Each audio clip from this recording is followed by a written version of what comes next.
nós fixamos um acordo de cooperação onde o Acnur financia parte da atuação dessas organizações em razão de um projeto específico. Por exemplo, a AVSE, que atua lá em Roraima, para ser implementadora do Acnur, temos um acordo com a AVSE, onde a AVSE vai atuar nos abrigos emergenciais da Operação Acolhida.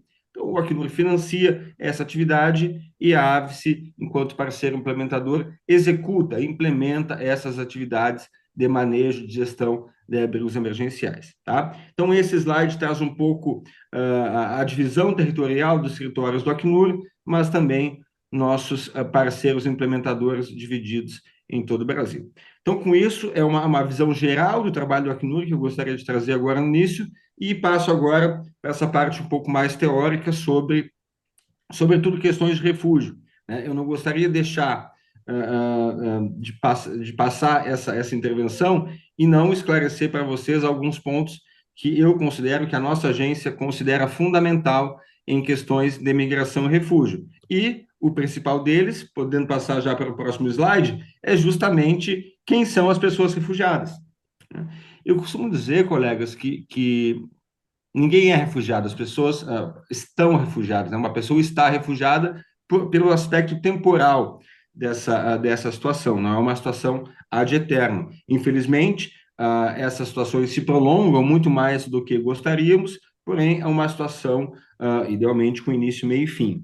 Tá? E quem são pessoas refugiadas? Ora, o Brasil, através da Lei 9474, definiu quem pode ser reconhecido enquanto refugiado em território nacional.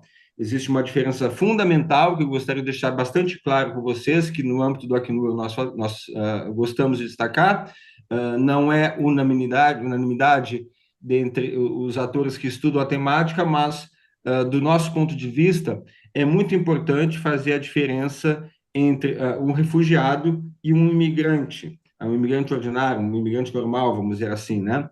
E o ponto fundamental dessa distinção que eu gostaria de trazer é o aspecto do deslocamento forçado. O aspecto do deslocamento forçado é uma característica fundamental dos refugiados. Ou seja, por que forçado? Porque para uma pessoa refugiada, permanecer no seu país de origem pode ser uma situação de vida ou morte. Então, permanecer no país de origem para uma pessoa refugiada pode estar colocando em risco sua vida, sua liberdade, sua integridade física, em risco direto. Por isso a pessoa faz o deslocamento e por isso ela não pode retornar. Em termos legais, isso que eu estou dizendo aqui é expresso pela situação de fundado temor de perseguição. Esse seria o conceito clássico de pessoa refugiada, que está lá na Convenção de Genebra de 1951. Uma convenção extremamente importante, tenho certeza que vocês já ouviram falar, tem também o seu protocolo de 67, mas é essa convenção de 51 que dá ao Acnur o seu mandato, adaptado, claro, pelo protocolo de 67, uma vez que a Convenção de 51 era muito focada na situação da Segunda Guerra Mundial, e o protocolo de 67 faz essa expansão, tanto temporal quanto territorial. E a Lei 9474 de 97, colegas, a lei brasileira, então, ele consagra este conceito clássico de pessoa refugiada, mas vai além.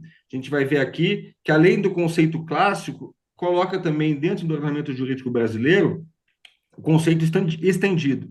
Então, começando pelo conceito clássico, colegas, estamos falando, então, de uma situação de perseguição por situação de raça, religião, nacionalidade, pertencimento a grupo social ou opinião política.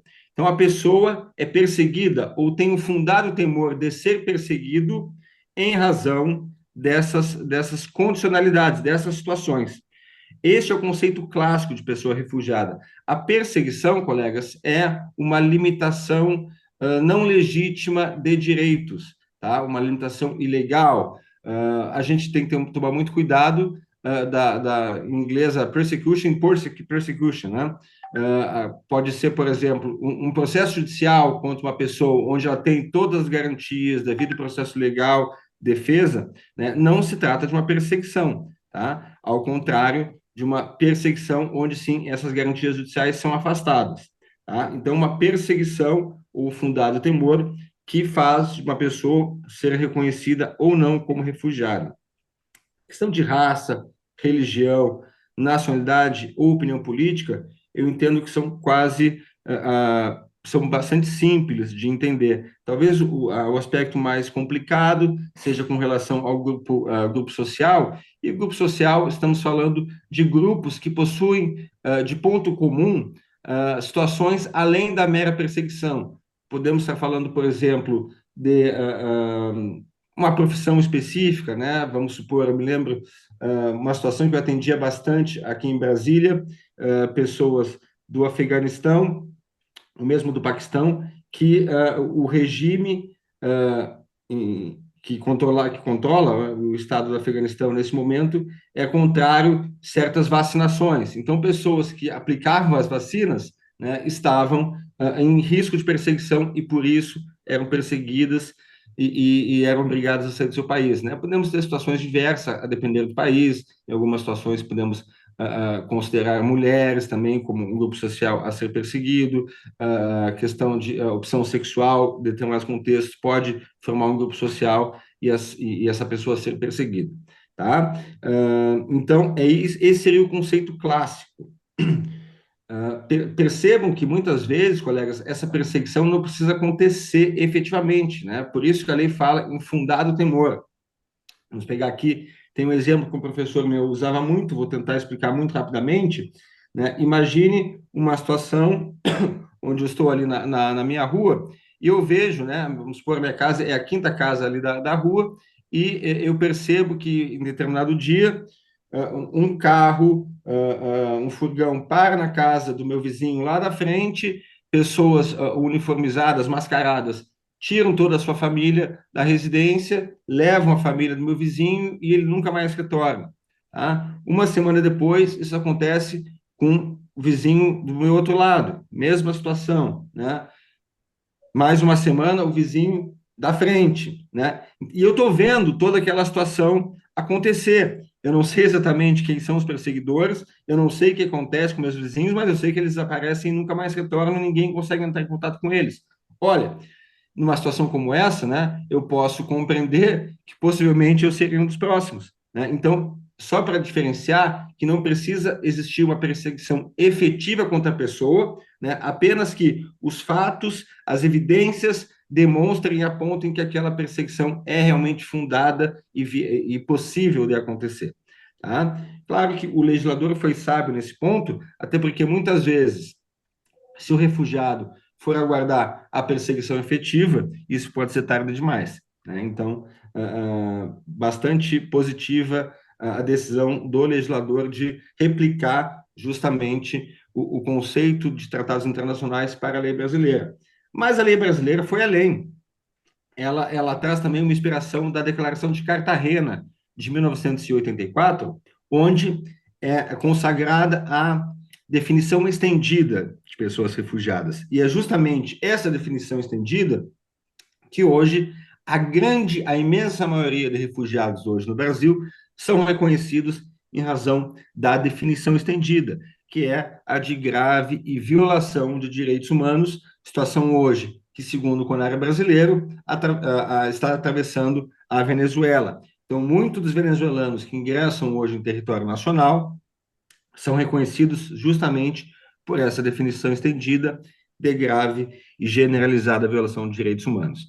Tá? Eu gostaria de colocar esses aspectos para fazer a diferenciação entre o migrante e o refugiado, né? O migrante, um deslocamento voluntário, onde o retorno ao seu país de origem não colocaria a sua vida em risco, e o refugiado, um deslocamento internacional forçado, onde retornar ao país de origem estaria colocando a sua vida, sua integridade física em risco, e por isso, colegas, os refugiados possuem um ordenamento jurídico próprio, tá? Com princípios bastante consolidados no direito internacional e também no direito nacional, e por isso eu gostaria de passar para o próximo slide, onde a gente possa falar rapidamente sobre esses princípios.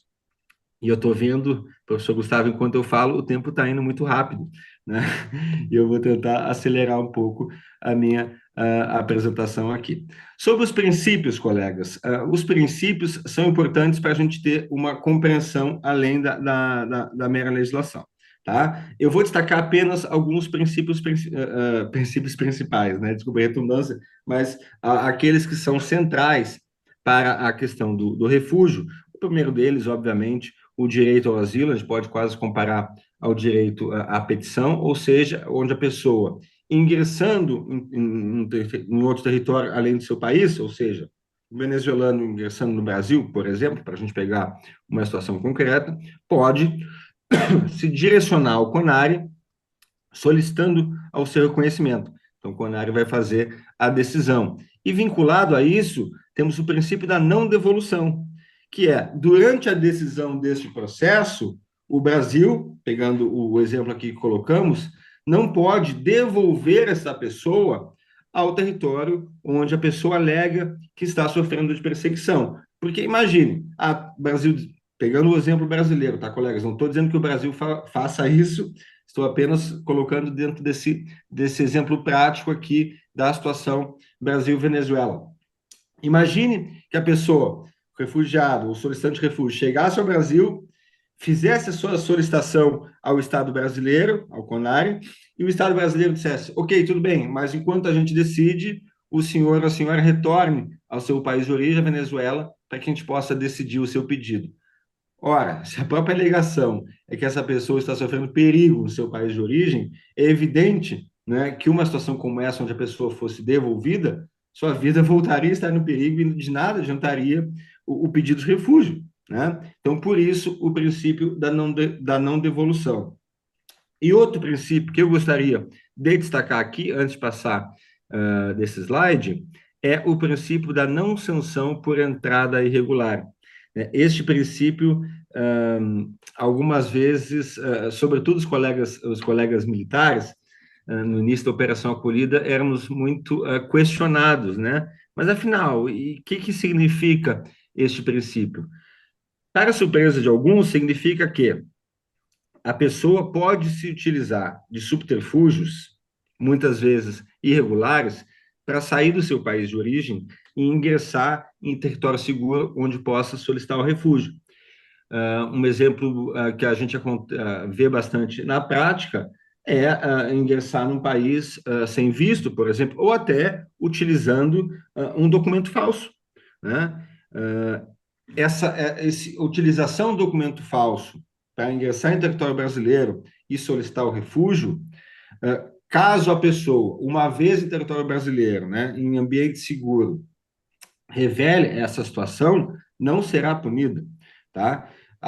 Pablo, então está dizendo que o José pode chegar aqui com o passaporte do João, vai solicitar o refúgio e está tudo bem? Depende, tá? O José, quando chegar aqui com o passaporte do João, tem que explicar para a autoridade brasileira, no caso a Polícia Federal: olha, utilizei aqui o passaporte do João, que não é o meu, simplesmente para sair do meu país de origem. Eu não sou essa pessoa que está no passaporte, né? Caso contrário, estaria cometendo, se mantivesse essa falsidade, estaria cometendo um crime de falsidade ideológica, né? E não é a intenção do legislador. A intenção do legislador é dizer que uma situação de conflito, de guerra, muitas vezes a pessoa não pode preparar seu visto, o seu país não permite a saída, ou teve que utilizar de outros subterfúgios para buscar a fuga.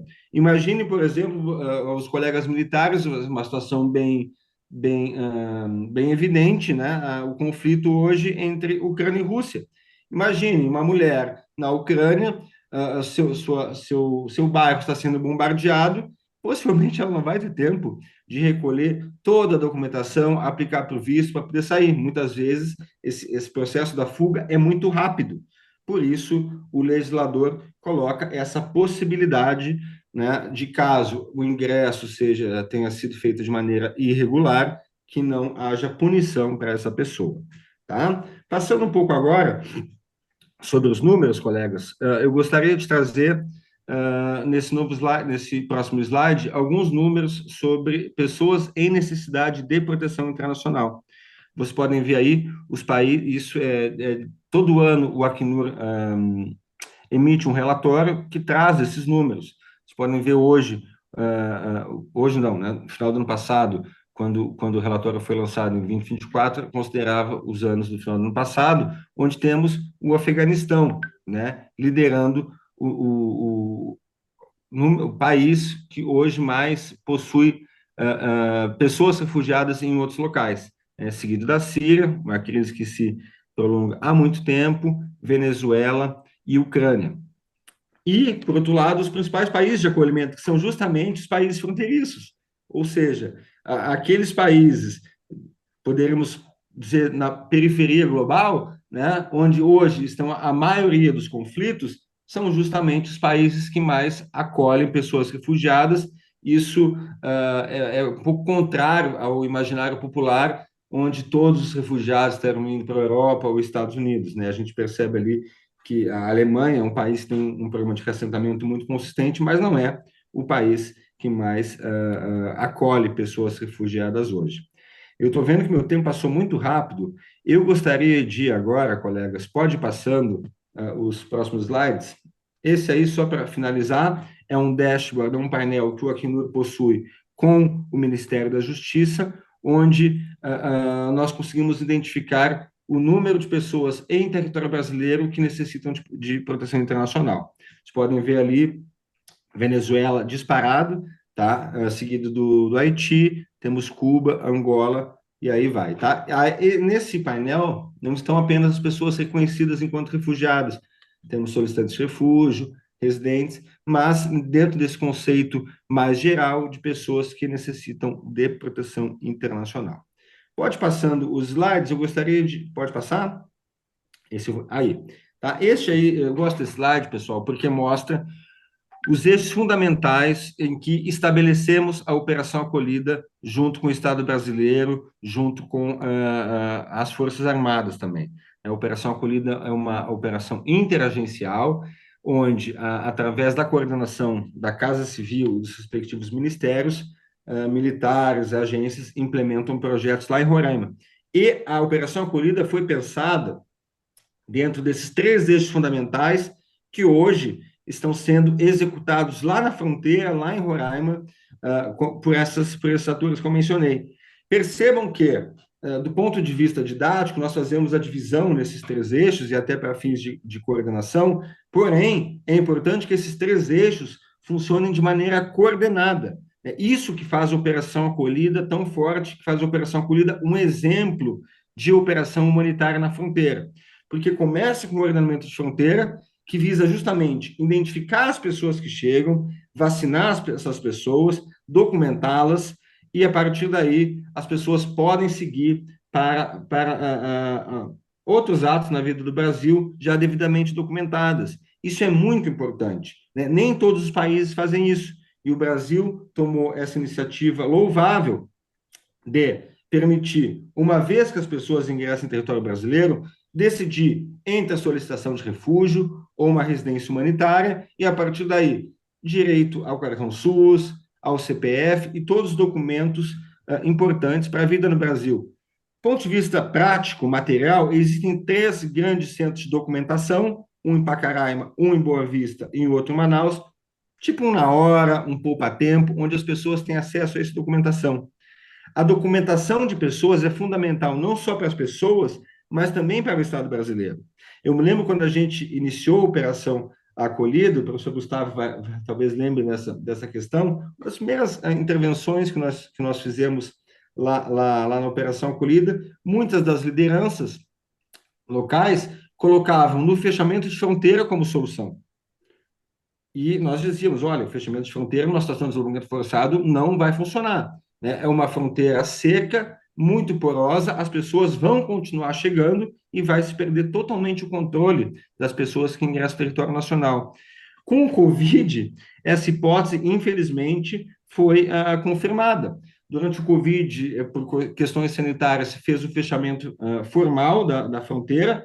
Se pegarmos os números da Polícia Federal durante esse fechamento, são números extremamente baixos, o que, ao desavisado, pode levar à conclusão: então as pessoas realmente não estavam vindo.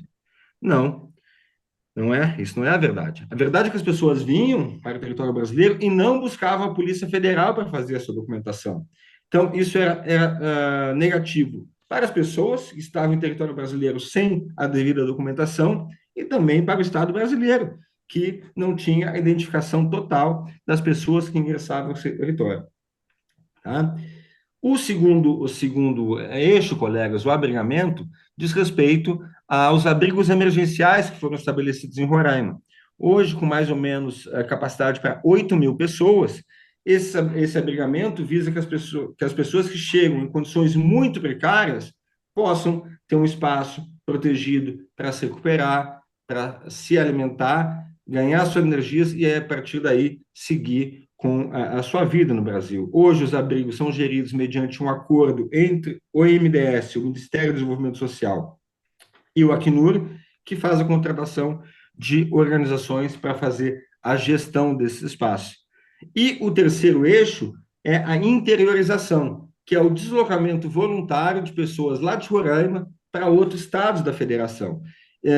Eu digo voluntário porque a pessoa deve solicitar fazer parte desse programa. Vocês sabem que um refugiado, um solicitante de refúgio hoje no Brasil, está em situação totalmente irregular, com ampla liberdade de movimento dentro do território nacional. E a interiorização visa superar um desafio fundamental da Operação Acolhida, colegas, que é justamente a sua localização geográfica na fronteira. E eu vou explicar, militares, mais uma vez, vão entender muito bem o que eu estou falando. Entre Roraima e o restante do território nacional, temos ali uma pequena barreira, o Rio Amazonas e a Floresta Amazônica.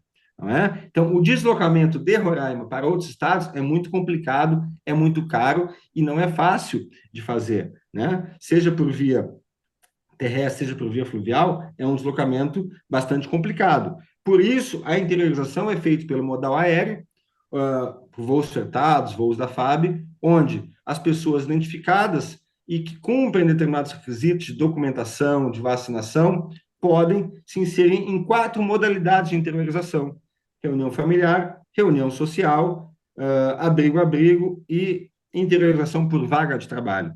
Esta é a interiorização, mais de 130.000 pessoas já foram interiorizadas pela Operação Acolhida, fora as pessoas que fazem esse deslocamento de maneira autônoma, né? A pessoa chegou em Boa Vista, comprou o seu bilhete de avião e fez o deslocamento.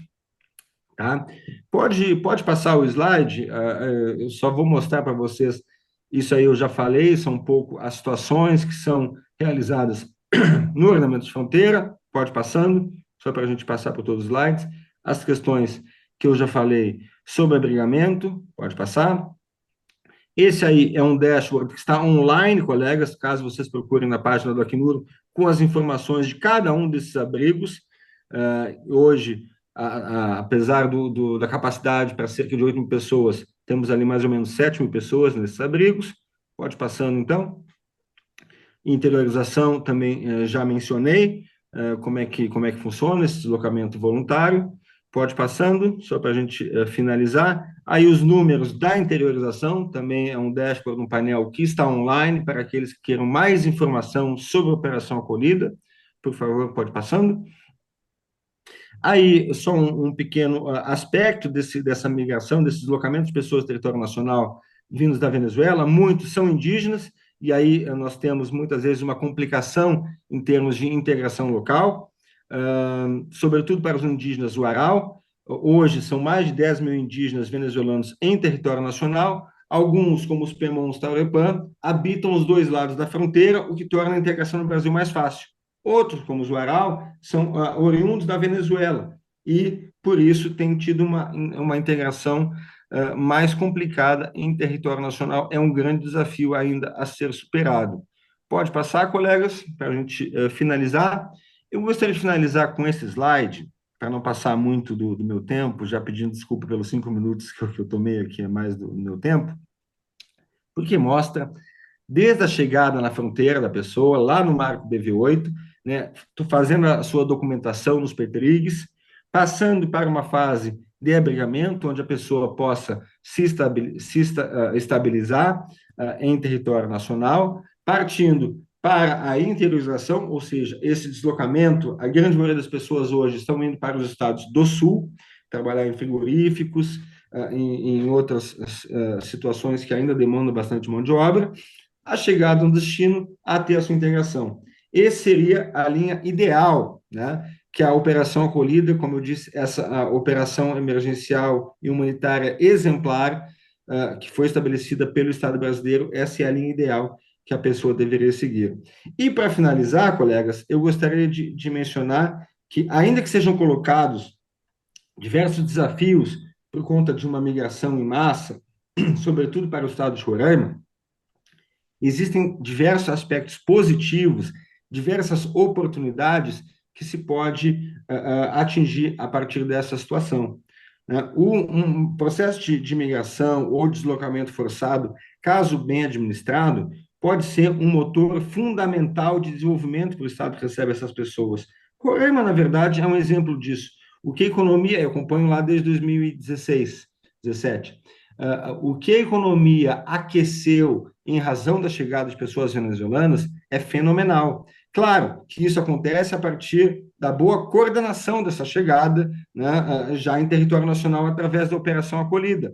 Mas vejam que muitos militares que vão atuar na região, funcionários internacionais de agências das Nações Unidas, ou mesmo ações diárias da Operação Acolhida, como, por exemplo, as britas que foram colocadas nos abrigos, são adquiridas muitas vezes no comércio local. Né? As pessoas internacionais ou de fora que vão atuar lá acabam pagando, gastando seu dinheiro, pagando impostos, assim como os próprios refugiados migrantes. O professor Gustavo tem um estudo sobre isso, inclusive, né? Que acabam contribuindo de maneira ímpar para o desenvolvimento local. Então, essa seria a mensagem final, que é possível fazer uma operação humanitária de excelência na fronteira, que o Brasil é a prova dessa possibilidade e que, quando bem administrado, esse fenômeno pode trazer impactos bastante positivos para o país, para o Estado que acolhe imigrantes refugiados.